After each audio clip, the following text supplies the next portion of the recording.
यहाँ इस press conference में हमारे साथ Congress party, CPI, CPM, Bhakpa Male, Congress party और आरजेडी के सभी यहाँ नेता और प्रिंट इलेक्ट्रॉनिक मीडिया के हमारे जितने साथी हैं, सभी लोगों का स्वागत है। सबसे पहले मैं बड़ा विनम्रता से हाथ जोड़ करके, नतमस्तक हो करके बिहार की जनता को धन्यवाद देना चाहूँगा। और आप सब लोग जानते हैं कि चुनाव का फैसला आया है, जनता ने अपना फैसला सुनाया है और चुनाव आयोग ने अपना नतीजा सुनाया है। जनता का फैसला महागठबंधन के पक्ष में है, चुनाव आयोग का नतीजा एनडीए के पक्ष में है।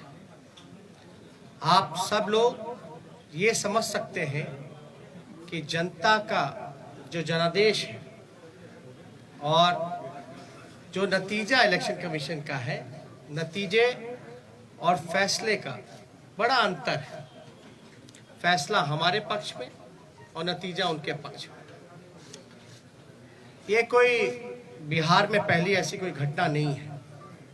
2015 में महागठबंधन जब बना था तो वोट जो है, जनादेश जो है, वो महागठबंधन के पक्ष में था, लेकिन चोर दरवाजे से बीजेपी सरकार में आई, जो कि बीजेपी के जनता का जो आदेश था कि बीजेपी को विपक्ष में रहना।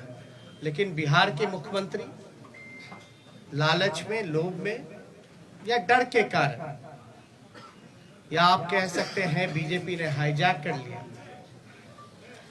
बीजेपी की सरकार रही, कहा जाता है डबल इंजन की सरकार, लेकिन पूरे चुनाव में हम लोगों ने जो सही मुद्दा था, जो जनता का मुद्दा था, चाहे सरकारी नौकरी रोजगार के सवाल पे, गरीबी, भूखमरी, पलायन, मजदूर, किसान, शिक्षा, चिकित्सा, या आप कह सकते हैं नियोजित शिक्षकों की जो समान काम समान वेतन या स्वयं सहायता समूह के मानदेय की बात रही हो, नौकरी की बात रही हो, उसको लेकर के हम लोग बड़े सकारात्मक रूप से हम लोगों ने मुद्दा बनाया।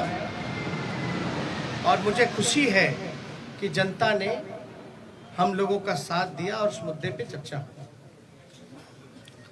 और मैं अभी भी कहना चाहता हूं कि देश का, बिहार का ही नहीं बल्कि देश का युवा, मजदूर, किसान, स्वयं सहायता समूह, जीविका दीदी हो, आंगनबाड़ी हो, आशा वर्कर हो, विकास मित्र हो, नियोजित शिक्षक हो, जो हमारे श्रमवीर रहे हो, आज सब लोगों में आक्रोश है। आक्रोश इस बात का, धन बल छल, धन बल छल। एक तरफ देश के प्रधानमंत्री, बहुत ही शक्तिशाली प्रधानमंत्री, और एक बिहार के मुख्यमंत्री, तमाम पूंजीपति एक तरफ रहे, जोड़ भाग गुना सब कुछ करने के बावजूद भी इस 31 साल के नौजवान को रोकने में नाकाम रहे। तब जाकर के जो बीजेपी का जो प्रकोष्ठ है, आप प्रकोष्ठ भली भांति समझ सकते हैं कि बीजेपी का प्रकोष्ठ कौन है। बीजेपी के प्रकोष्ठ ने जोड़ भाग गुना सब कुछ किया, फिर भी राष्ट्रीय जनता दल को सिंगल लार्जेस्ट पार्टी होने से रोक नहीं पाई। और महागठबंधन के सभी साथियों एकजुट होकर के हम लोगों ने मुद्दे की चुनाव पर हम लोग चुनाव लड़ने का काम किया। और आप जानते हैं कि ये मुद्दा, कुछ लोगों ने असमर्थता जताई कि नौकरी नहीं दी जा सकती, जो कि डबल इंजन का चेहरा है। जो लोग बड़े बड़े दावे करते थे कि चेहरे का कमाल है कि राष्ट्रीय जनता दल को हमने कहां से कहां पहुंचा दिया। आज देखिए उनका चेहरा तीसरी नंबर पे चले गए, तीसरी नंबर पर। नीतीश कुमार जी, साफ तौर पे ये समझ लें, भाजपा के लोग साफ तौर पे ये समझ लें, ये जो जनादेश है ये बदलाव का जनादेश है। अगर थोड़ी सी भी अंतरात्मा नैतिकता नीतीश कुमार जी में बची होगी तो ये जो कुर्सी पर बैठने का जो शौक है, जोर तोड़ भाग गुना करके जो बैठने का शौक है, कहीं ना कहीं से उनको जनता के इस फैसले का सम्मान करते हुए कुर्सी से हट जाना चाहिए। और कुछ लोग भले ही कुर्सी पर बैठे, लेकिन महागठबंधन और हम लोग जनता के दिलों में बैठे हुए हैं। जनता, बिहार की जनता हम लोगों के साथ है। और बड़ा आश्चर्य की बात है, अभी तो हम लोग धन्यवाद यात्रा भी निकालेंगे, क्योंकि हमारा स्पष्ट मानना है कि हम जीते हैं, हम हारे नहीं हैं, हम जीते हैं। पहली बार देश के किसी विपक्ष ने एक एजेंडा सेट किया और ये जो नतीजा आया है ये हमारे पक्ष में फैसला है और नतीजा जो उनके पक्ष में। लेकिन क्या ये सवाल खड़ा होता है कि देश के खासतौर पे बेरोजगारी, जहां बिहार में 46.6% है, जहां मुख्यमंत्री असमर्थता जताते हैं कि नौकरी नहीं दे सकते, तो क्या बिहार का जनता रोजगार नहीं चाहता? बिहार का जनता सरकारी नौकरी नहीं चाहता? ये सवाल खड़ा करता है। और हम लोग तो धन्यवाद यात्रा में भी जल्दी ही जाएंगे, लेकिन सरकार में अगर जो लोग छल कपट धन बल के कारण जो लोग बैठ रहे हैं, उनसे हम कहना चाहते हैं कि 4 दिन की ही चांदनी है, लेकिन अगर 19 लाख रोजगार, समान काम वेतन नियोजित शिक्षकों को, स्वयं सहायता समूह को अगर मानदेय, शिक्षा चिकित्सा अगर नहीं सुधरी जनवरी तक के महीने पर, तो हम महागठबंधन के लोग बड़ा आंदोलन करने का काम करेंगे। दूसरा पहलू, कुछ लोग बड़ा कहेंगे कि हार गए तो लोग रो रहे। नहीं,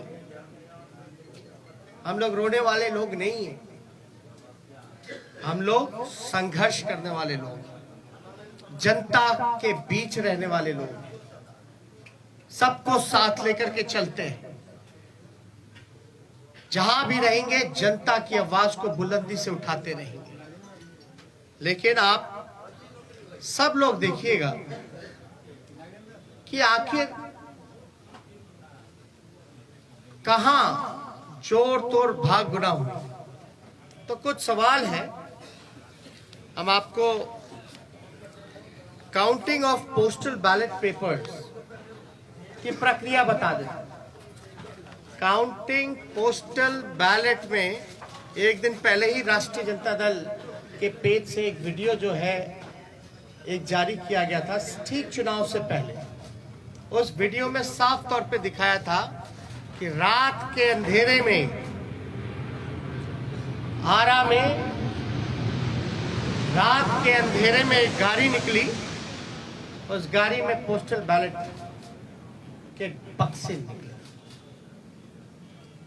चुनाव आयोग बताए कि रात में कोई भी ट्रांसपोर्टेशन, चुनाव के वोट बक्से कोई इधर से उधर ले जाया जा सकता है, नहीं ले जाया।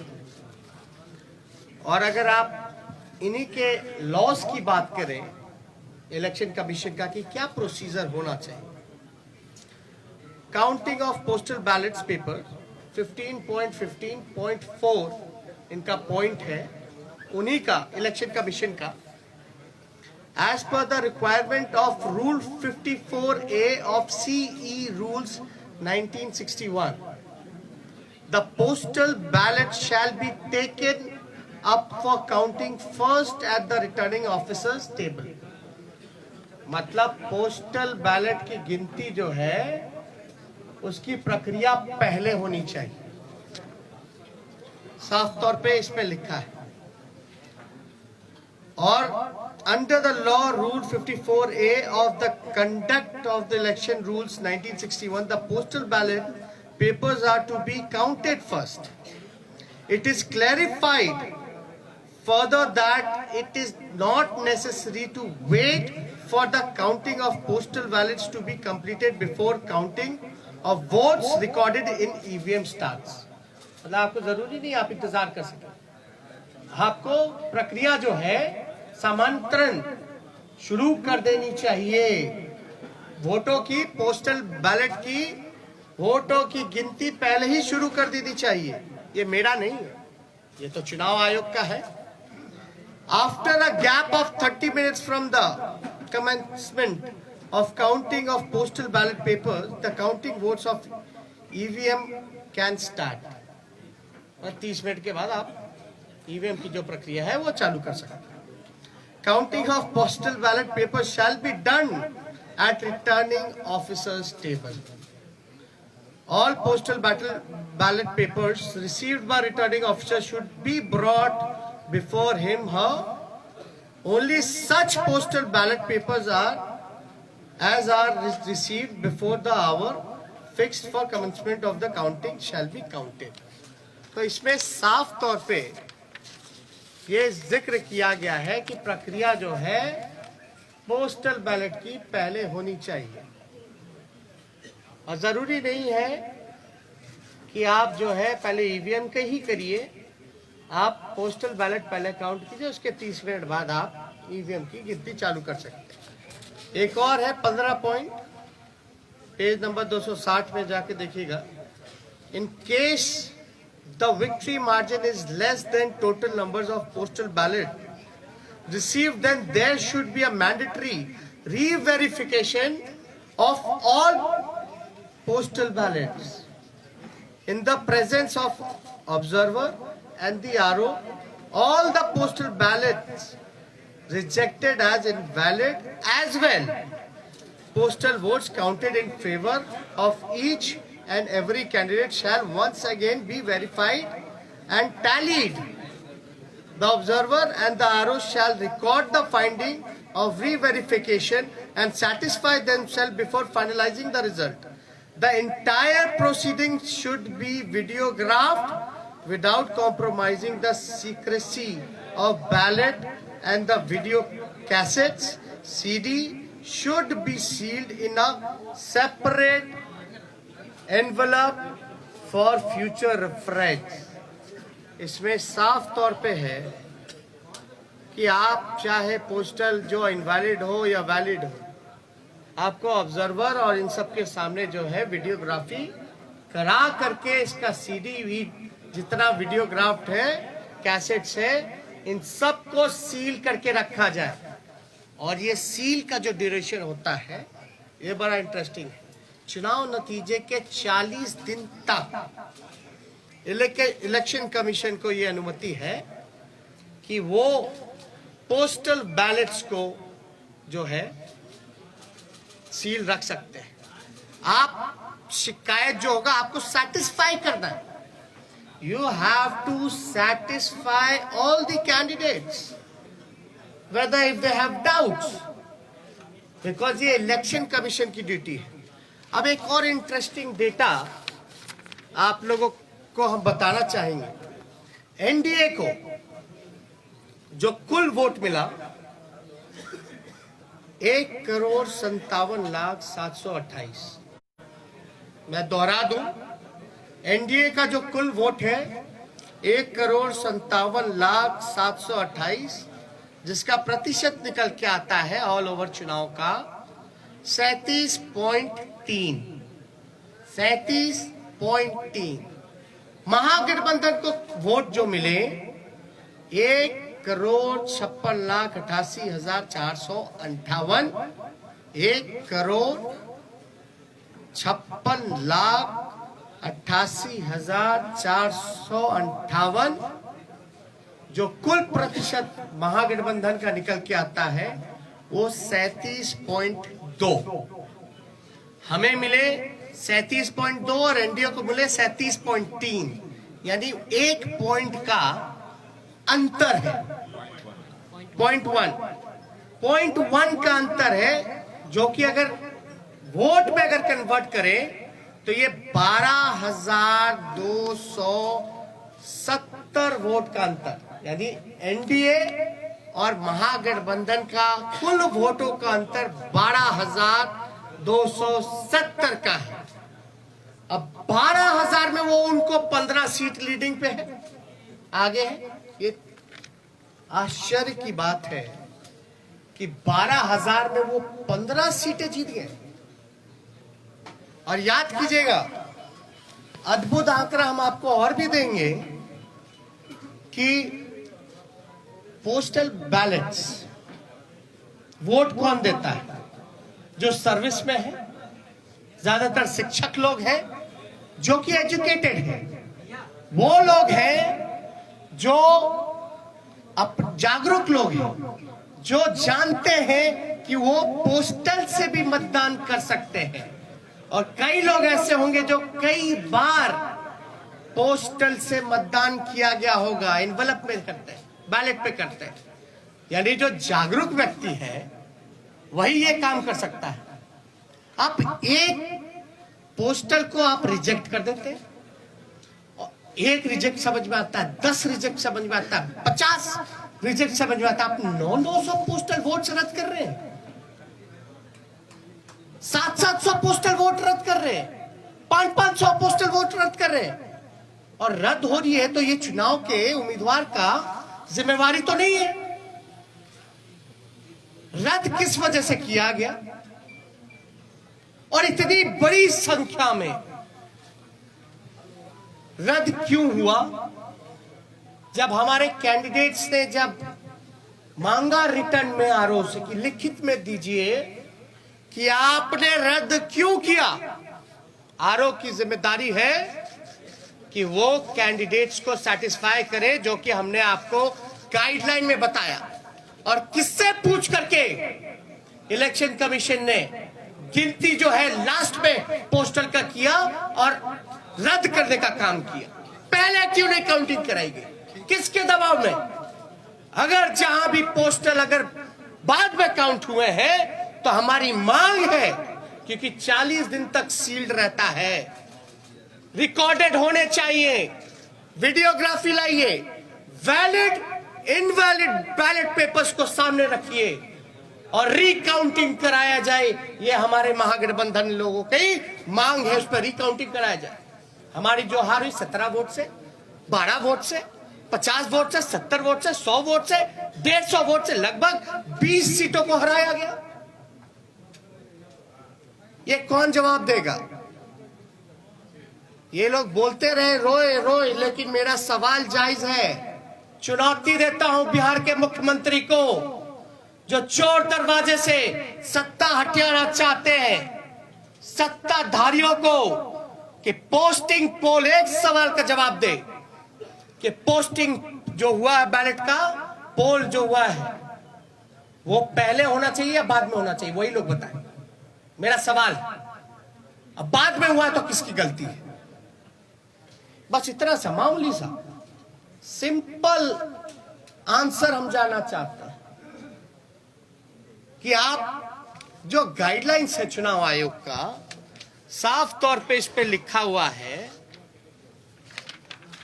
इस पे साफ तौर पे लिखा है 15.15.4 counting of postal ballot papers, इस पे साफ तौर पे लिखा है। बताएं अगर काउंटिंग कराने में क्यों नहीं करा रहे भाई? हम लोगों के कैंडिडेट डिमांड करते रह गए, लेकिन हमारी बात को सुना नहीं गया, हमारे उम्मीदवारों को सुना नहीं गया।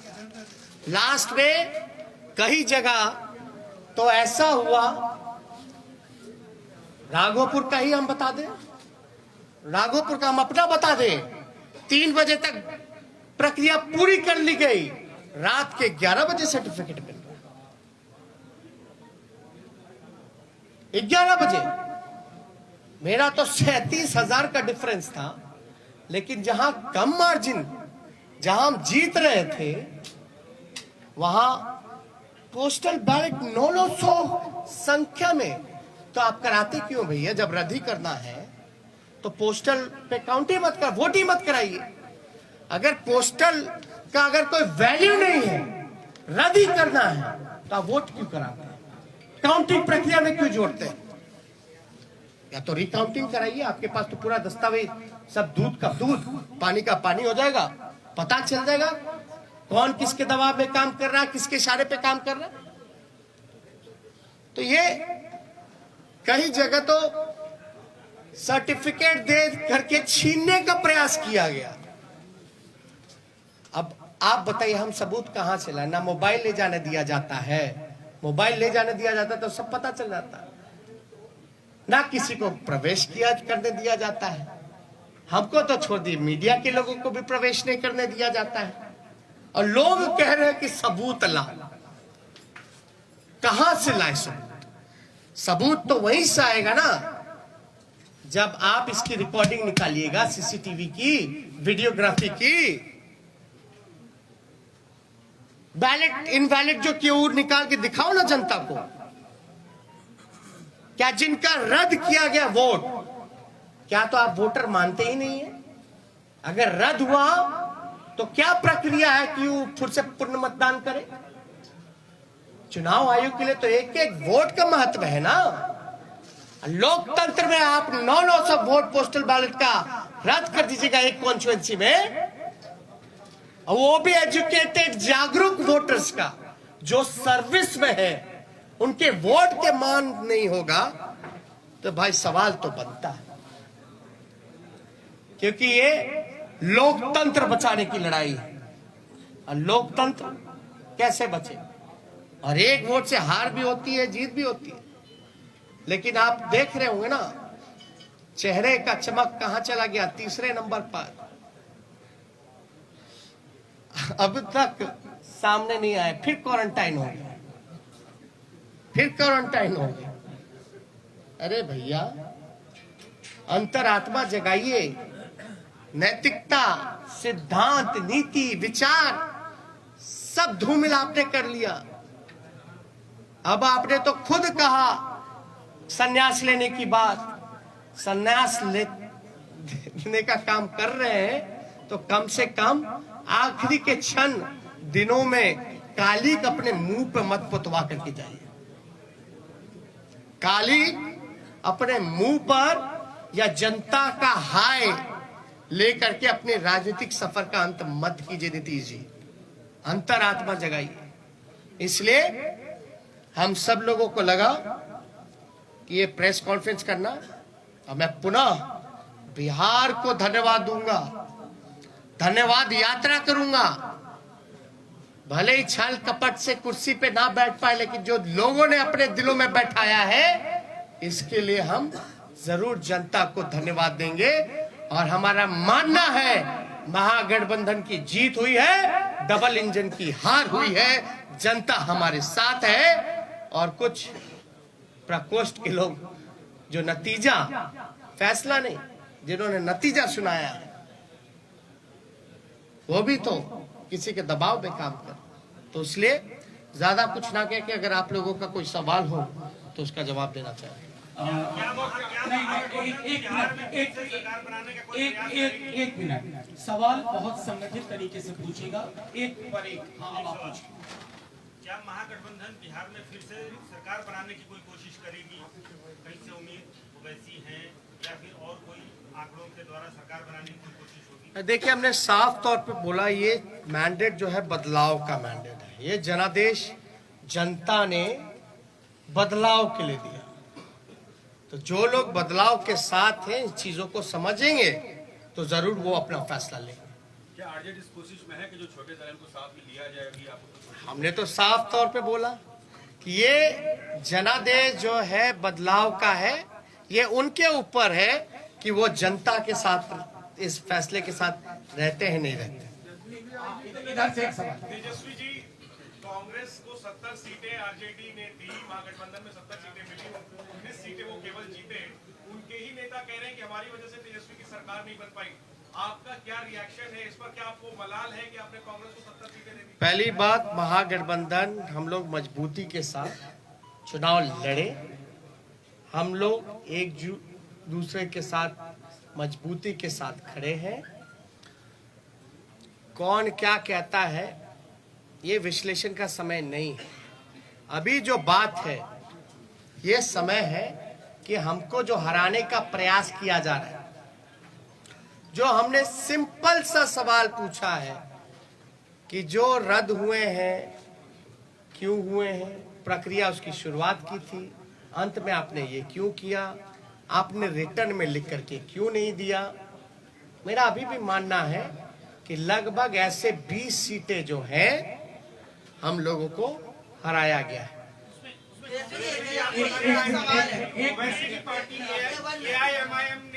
मिनट सुनिए एक मिनट, इनका वह सवाल है, एक साथ पूछे ना। सवाल ये है कि 119 के आंकड़ों तक आपने छुआ, फिर 108 हो जाता है, फिर 110 पे उसको कर दिया जाता है। चुनाव आयोग 5 घंटे इतने में उलझा के रखता है, इसको लेकर क्या कहना है? और कहीं ना कहीं ओवैसी ने आपको जो है एक तरह से देखा जाए तो नुकसान पहुंचाया। नहीं, देखिए, किसी के पास एक तो अपने ही गाइडलाइंस का, जब हमने आरा का एक एग्जांपल दिया कि रात में आप बक्सा लेके जा रहे हो आ रहे हो, वो क्या उचित है? क्या वो गाइडलाइंस को वो चीजें फॉलो करती है? वो तो एविडेंस हुआ ना, वो तो एविडेंस है। वीडियो में आपका आईडी कार्ड भी दिख जाएगा, बैलेट पे बक्से जो रखे हुए हैं स्टील के, उसमें नंबर भी दिया जाएगा, गाड़ी का नंबर भी मिल जाएगा। तो उसमें हम तो स्पष्ट रूप से मान रहे हैं कि हमको तो कम से कम 130 सीटें महागठबंधन को मिली है। 130 सीटें मिनिमम महागठबंधन को मिली है।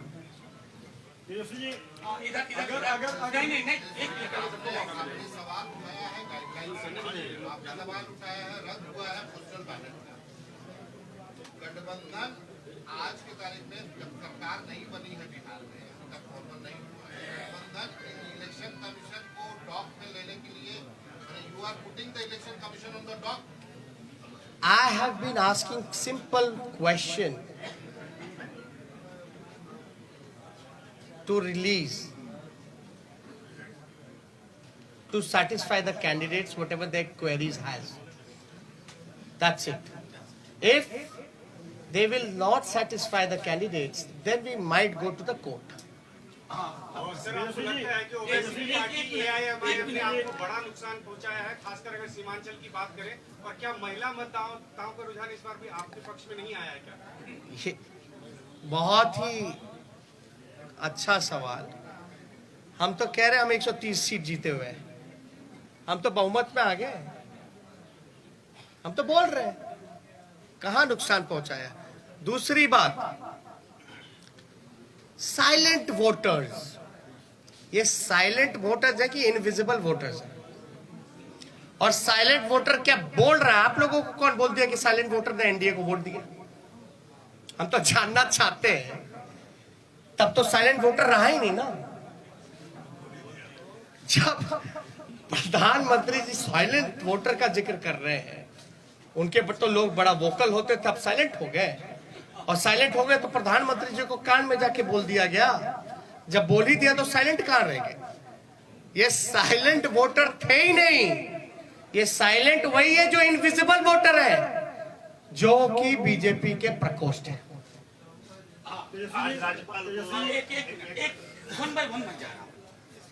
तेजस्वी जी, नीतीश कुमार कहते हैं कि महिलाएं आज भी उनके साथ है, महिलाओं का साथ रहा इसलिए उन्होंने सत्ता वापसी फिर से करना है।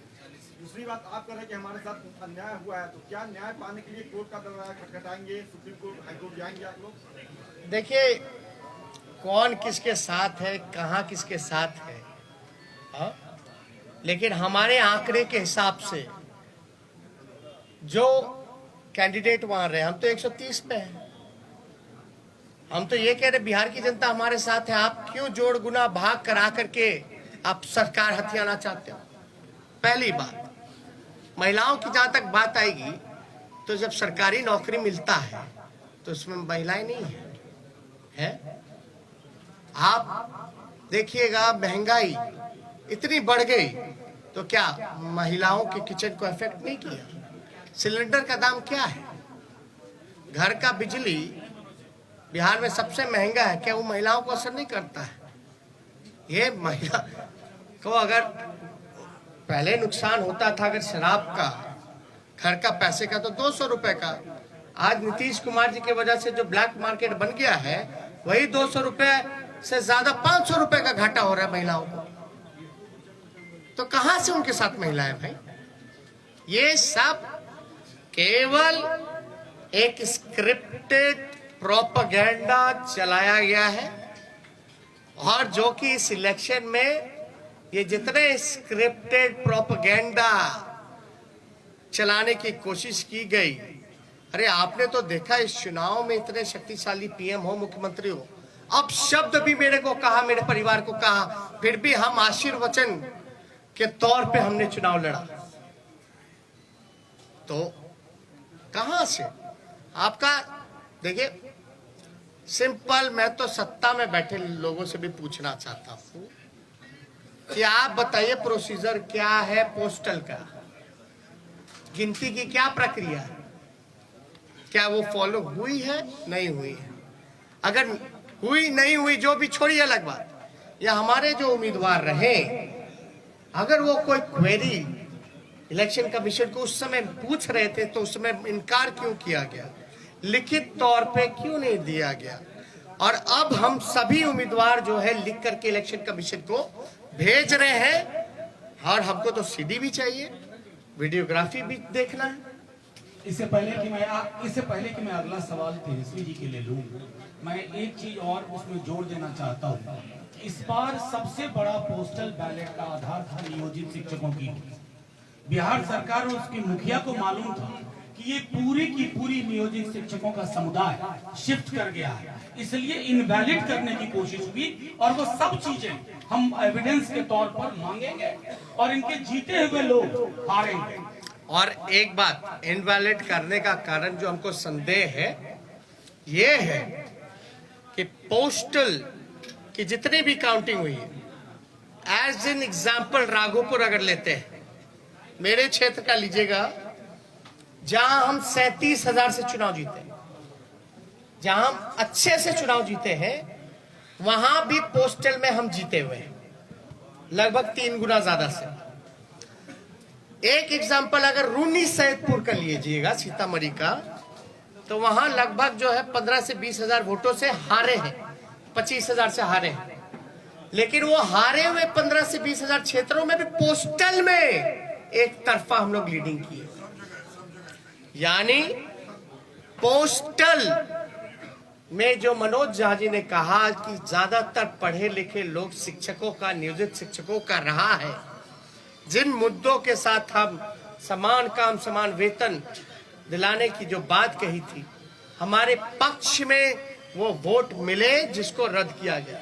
और ध्यान से, आरा वाला भी पोस्टल बैलेट का ही बक्सा था रात का, तो एक जगह का पकड़ाया, लेकिन रात के अंधेरे में क्या क्या खेल हुआ, ये तो आंकड़ा जो है हम लोग डिमांड कर रहे हैं आयोग से। एक आखिरी सवाल। एक मिनट। अरे नहीं ऐसे वो हाथ पहले से राजभवन गए थे और उनसे जब सवाल किया गया कि विपक्ष जो आरोप लगा रहा है उस पर क्या कहना है उनका, उन्होंने कहा कि हमने विपक्ष को कहा है। अरे भैया भाई सुनिए, समझ गए आप एक मिनट गवर्नर चुनाव लड़ रहे थे क्या? नहीं, एक मिनट बात सुनिए, गवर्नर चुनाव लड़ रहे थे क्या? चुनाव कौन लड़ रहा था? कैंडिडेट। इस गाइडलाइन में क्या लिखा है इलेक्शन कमीशन का? किसको सेटिस्फाई करता है, गवर्नर को कि कैंडिडेट को? क्या वो सीडी दिखाए क्या? दे मीडिया को दे दे, अरे मीडिया को दे दे, सब देखे ना। Thank you. आपने चिन्हित किए जिसमें गड़बड़ी की गई है, उसमें आपकी कितनी है और कांग्रेस की कितनी है? वो लिस्ट हम लोग दे देंगे, उसमें कोई वो नहीं है। और आप मैं इस प्रेस कॉन्फ्रेंस की समाप्ति की घोषणा करता हूँ। शुक्रिया। क्या महागठबंधन वीआईपी और हम पार्टी के संपर्क में है? लेट से आया। हमने पहले ही इसका जवाब दे दिया है कि ये जनादेश बदलाव का है और फैसला उनको लेना है कि जनता के फैसले के साथ है कि नहीं। शुक्रिया तमाम साथियों।